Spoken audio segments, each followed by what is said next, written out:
Hello everyone, welcome back to my channel. I'm feeling really good today, so let's get into today's video. I am going to be recommending books that I didn't really like, and so the video titles may be a little misleading. I didn't dislike these books, but they weren't like new favorite books. Most rating systems, when it concerns books, and on BookTube the 5-star rating system is really common.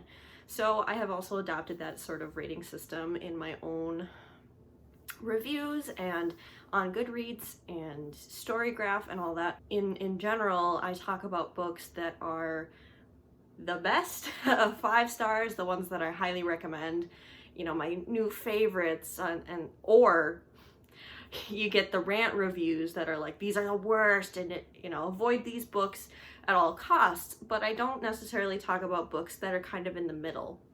And it's not like I think those books are bad, it's just that I was not the correct audience for that type of book, or my personal taste just didn't align with that book.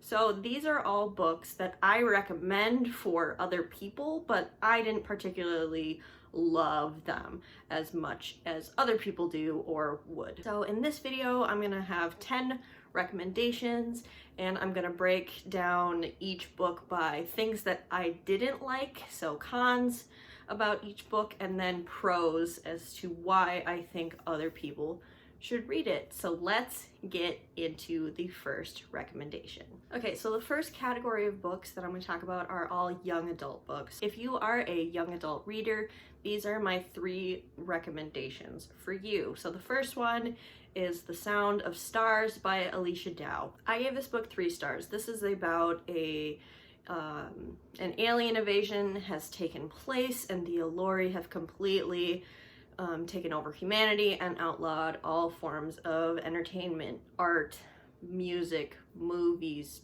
books, etc. And our main character, Ellie, runs an illegal library, and we also follow an alien named Morris, who eventually team up and go on a cross-country road trip together. Now, the reasons that I didn't love this book is because I didn't get behind Morris as a character. He wasn't my favorite. He very quickly fell in love with Ellie, and I just didn't buy it as much. So for half of the book, where we get his point of view chapters, I just wasn't vibing with it. And the other reason I didn't enjoy this book entirely was it has kind of a Deus Ex Machina ending, kind of a surprise ending, and like everything's kind of resolved rather quickly. And I was just like, that's not my favorite. Like, I kind of see why this ending had to be, but it just wasn't my personal preference. So those are why I only gave this book a 3 stars, but here is why I think you should read it. First of all, we have a Black main character and lots of POC side characters. Our main character is also on the queer spectrum, and she's chronically ill and takes medication for it. She's a bookworm, she's a nerdy main character, so she's just a really great character on her own. There's all sorts of fun pop culture references because we're in a society where, pop culture has been, outlawed, so when the characters bring it up, it has significance, and you can kind of see that this is our society just in the future after an alien invasion, which is always kind of fun to me. The pop culture references don't feel overdone, in my opinion. I love science fiction that includes aliens, and I think this alien species is very interesting. So the world building of this society of aliens, I think, is really interesting. And this is also a standalone, which is kind of nice. You don't have to commit to an entire series. So that is why I think other people would love reading The Sound of Stars by Alicia Dow. The next book I'm going to talk about is called The Brilliant Death by Amy Rose Capetta. Now, the Brilliant Death is kind of Venetian or Italian inspired, where there are these really powerful political families, and in the beginning of the book, the main character's father is poisoned by another political family, and so our main character goes to the capital of the land to try to figure out what's going on and to try to save her father. So there is also magic in this world, and it's kind of shunned. And so the main character has magic that she's trying to hide, but also learn and explore. The reasons I didn't like this book were kind of superficial. I thought this book was really slow paced, and so I just really didn't like the execution. I thought the plot in general was interesting, but it was just so slow paced that I was like getting bored and I didn't really care about it.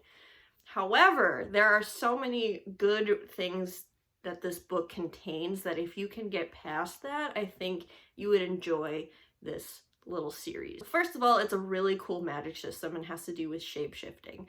And the two characters that we follow, the two main magic users, shift from male to female and back again. So there's this really interesting commentary on gender fluidity and non-binary systems, and I just thought that that whole exploring that using fantasy was really well done. Also, this author has written a ton of other books as well, and this author is non-binary themselves, so you know that the representation of the non-binary system is from the author's own experience, so that speaks to the quality of the representation there. So if you're looking for a fun fantasy story that has, you know, non-binary main characters and explores those themes, I think this is a really good one for you.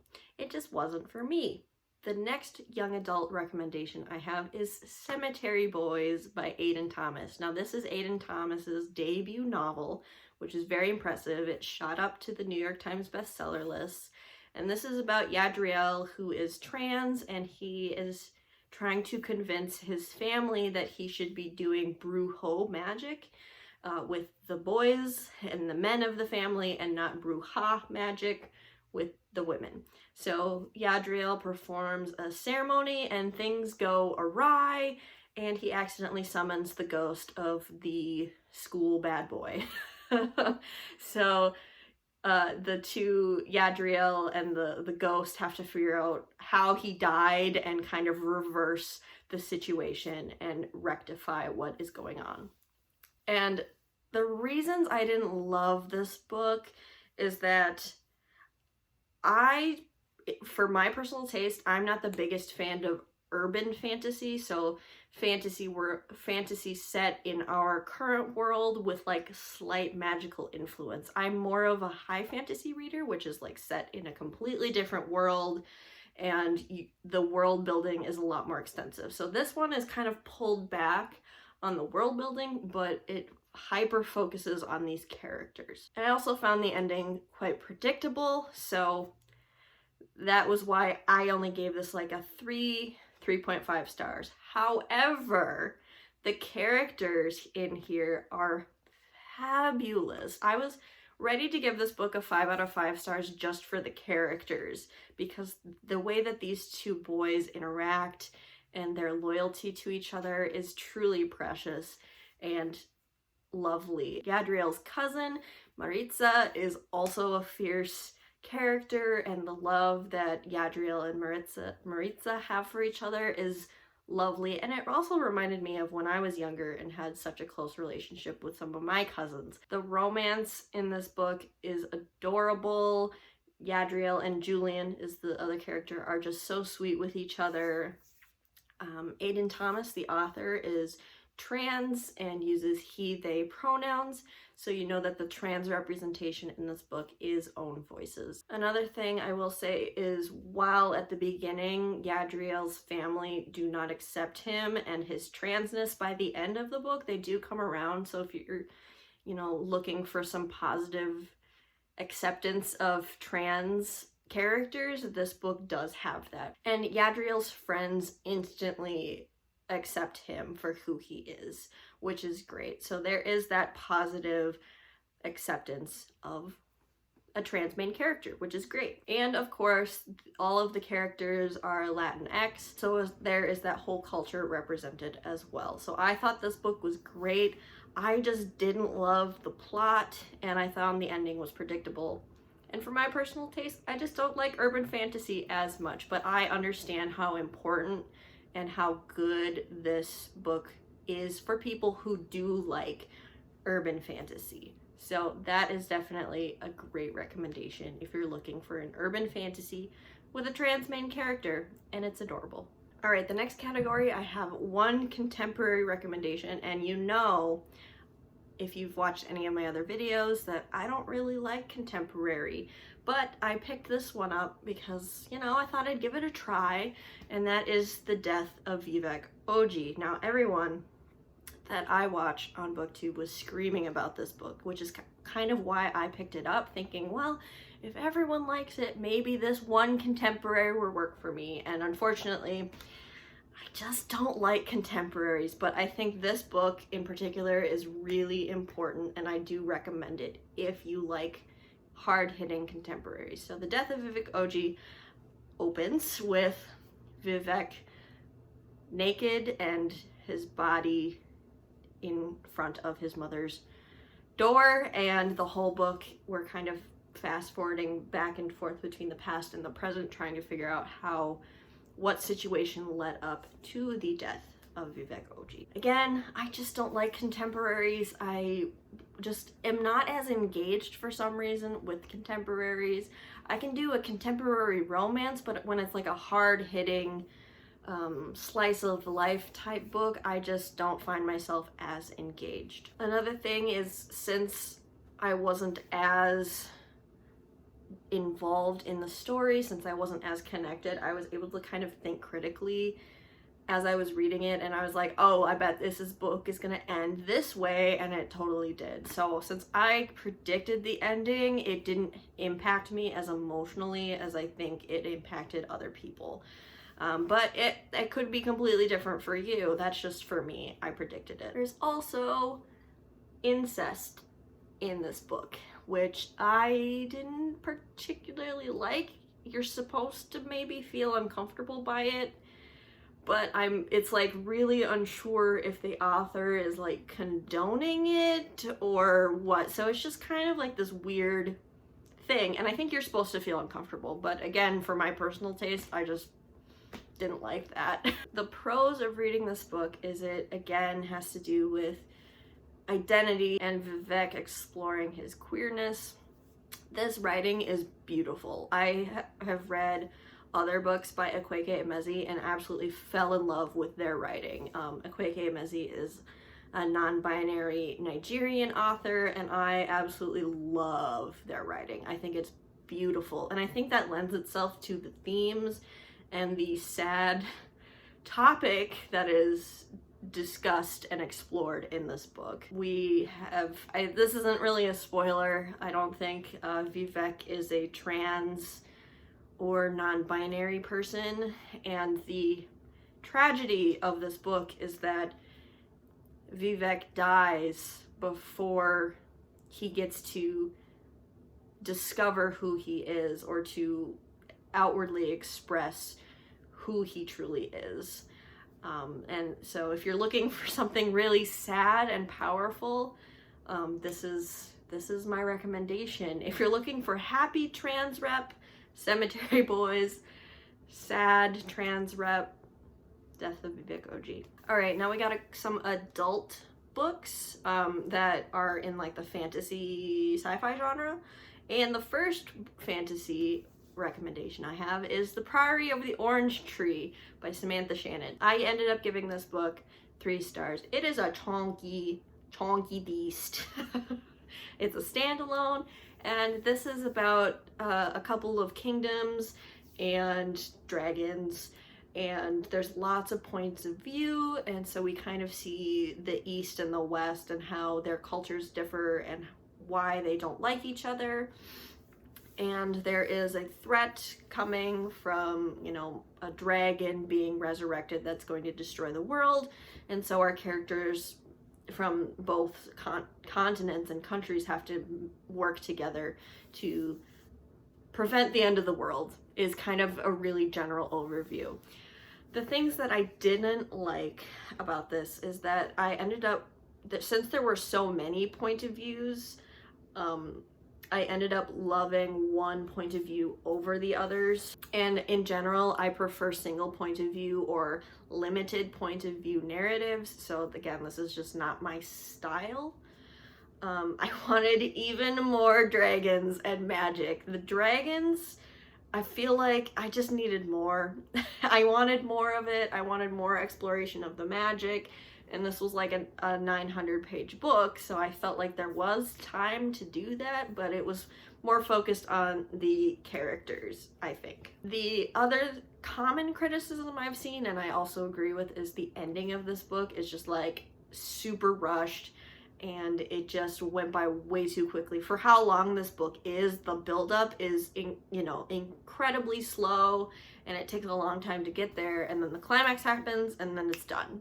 So it definitely is a rush ending. So this is both a pro and a con.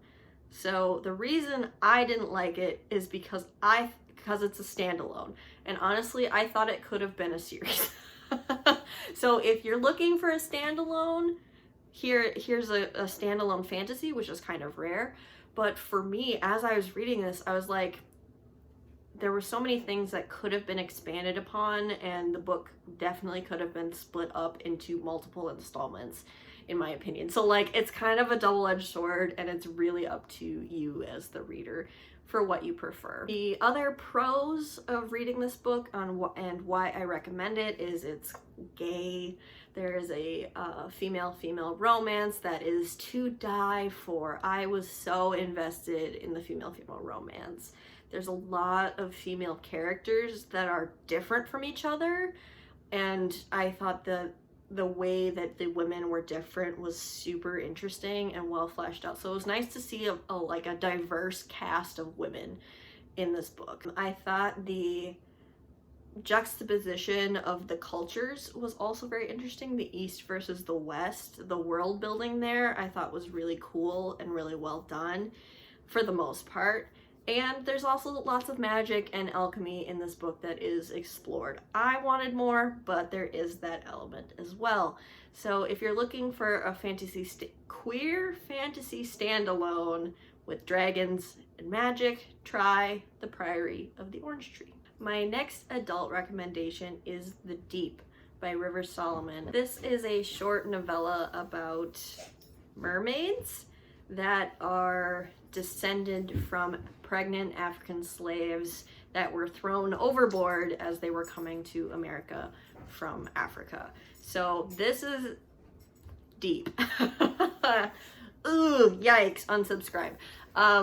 This has to deal with generational trauma and how the mermaids as a culture deal with their ancestry. So the reasons I wasn't the biggest fan of this and why I only gave it 3 stars is the writing in this book was, I thought, a little clumsy and a little confusing. It's a little effervescent and hard to like pin down. Very whimsical writing in a way, but I had a hard time like visualizing what was happening and understanding what was going on both plot-wise and in the character's head. So I liked the ideas and the concepts in this novella, just the execution didn't quite work for me. I could have gotten a whole novel out of this this concept. So the reason I think you should give it a try is, mermaids, awesome.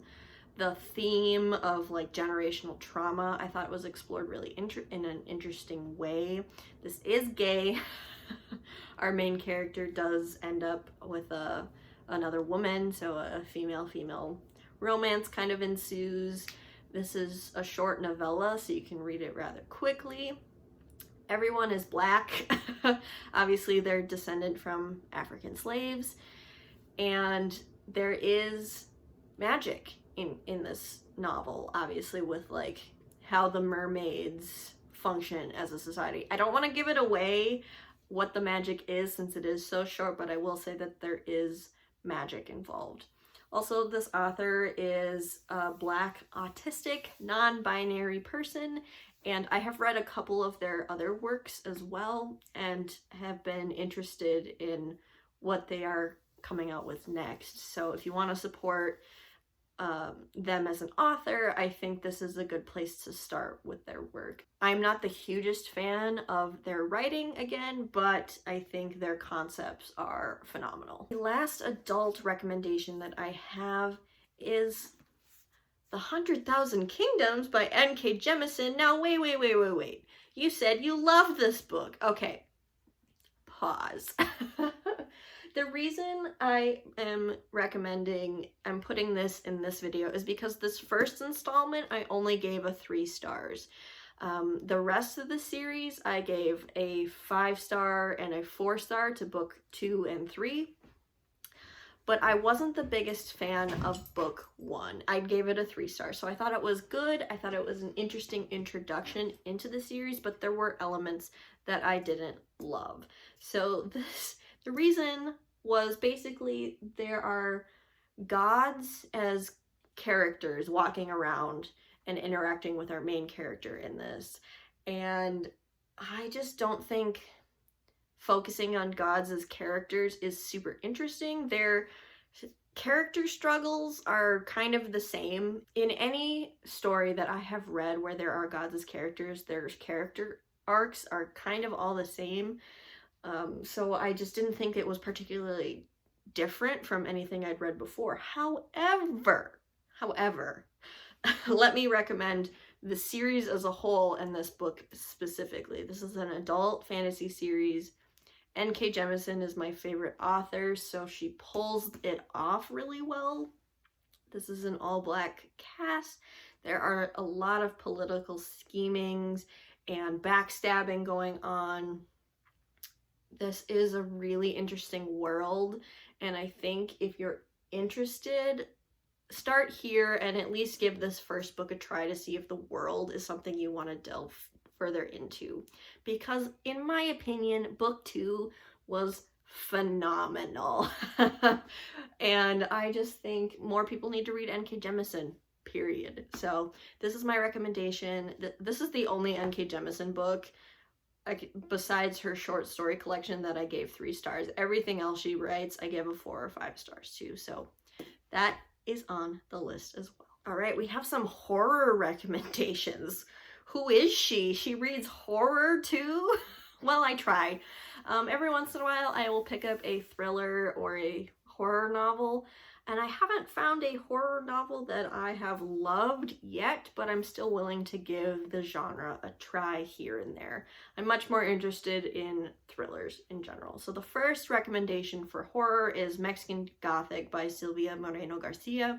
This is about a young woman who gets a letter from her newly married cousin saying that there's some weird stuff going on with her husband and her husband's family, and she feels like her life is in danger. So our main character goes to her country house to try and figure out what's going on and maybe get her cousin some help. And with horror, thriller, mystery books, it's gonna be hit or miss for everybody, because especially with these types of books, the ending makes or breaks it for you. And so for me, the ending didn't work for me. I was like, oh, okay, I read all of this, and then this was the ending. Didn't love that. I thought that in the middle, there was a chunk in the middle that was rather boring, and I didn't find that super atmospheric. And there was also a romance in here that I was like, meh, don't really care about it either. So this was definitely a 3-star for me. The reason I'm recommending it to you is because it won the Goodreads Choice Award, so there are a lot of people who this did work for. A lot of people voted for it. It has creepy vibes. You'll never look at mushrooms the same way again. This is an all Latinx cast, and it's kind of a historical fiction horror, which I thought was interesting, and I like Silvia Moreno Garcia's writing style, even though I found this one a little boring and the ending didn't work for me. So if you're looking to try this author, or you're looking to try horror, this is, I'd say, a tame place to start because it's not too grotesque. I think that that's kind of what worries me when I go into a horror novel is it going to be too gross for me? And I didn't think this, there are some gross elements, but I don't think it's as like slasher horror as some other books. So that is why I recommend Mexican Gothic. The other recommendation I have for horror is called Mapping the Interior by Stephen Graham Jones. So I'm not even going to give you a synopsis for this because it is so short that I don't want to spoil anything.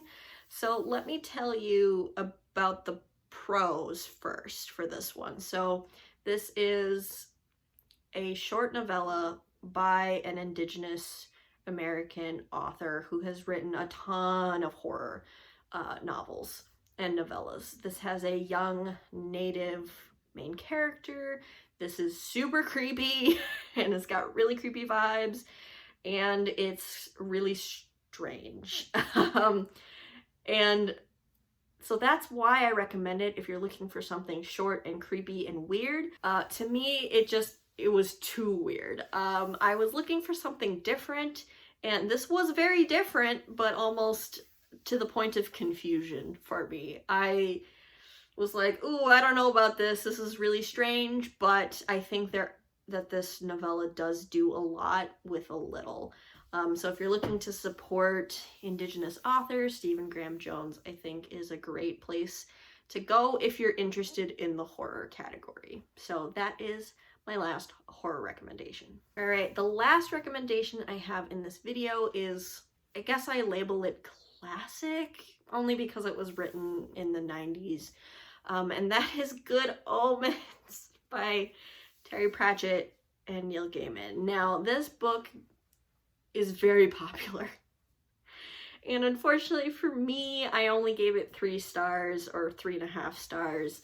So I did a no-no for a bookworm, and I watched the Amazon miniseries of this story before I read the book. So I kind of knew the beats of the plot and I knew a lot of the jokes already. So I knew going into it that I would have, you know, the show kind of skewing my perception of this work. Good Omens is about a demon named Crowley and an angel named Aziraphale, and they are best friends. And one day, Crowley accidentally loses the Antichrist. It's ridiculous. This is a satire. And he and Aziraphale and Crowley have to team up to try and find the Antichrist because they don't want the world to end. They like living in the world, so this book is funny. I did laugh at it. It's irreverent, it's a satire, it makes fun of religion, which is always kind of fun, and Aziraphale and Crowley as characters are so perfect. They are such good best friends, and I love them so much. I would die for them. I love them as individuals, and I love them together as a friendship pair. The reason I only gave it like a 3.5 stars is because I really, really felt that Aziraphale and Crowley should have been a couple. This is not a new conversation. This is not new discourse. This book has been out for a long time, but like the way that they interact both in the book and in the show, it's pretty obvious that they are in love with each other, I think, and it doesn't address that. So that's a little bit of a disappointment. And the other reason I didn't love this book is, again, because I watched the show first. I liked the show ending better than the book ending. The show ending just is so perfect, and obviously I'm not going to say what it is, but the book ends like a little bit before the show, so the show has like a couple extra scenes that just really tie everything together really nicely. And when that wasn't in the book, I was actually a little disappointed. I was like, oh, that's too bad. Like, I wish that those scenes had been in the book. So I do recommend this as like a funny satire type book, but maybe read it first before you watch the show is my recommendation. So that is it. Those are the books that I rated 3.5 stars, but I think you should give a chance if you're interested. So thank you so much for watching. Let me know if you've read any of these books in the comments down below, and I will see you in my next video. Bye!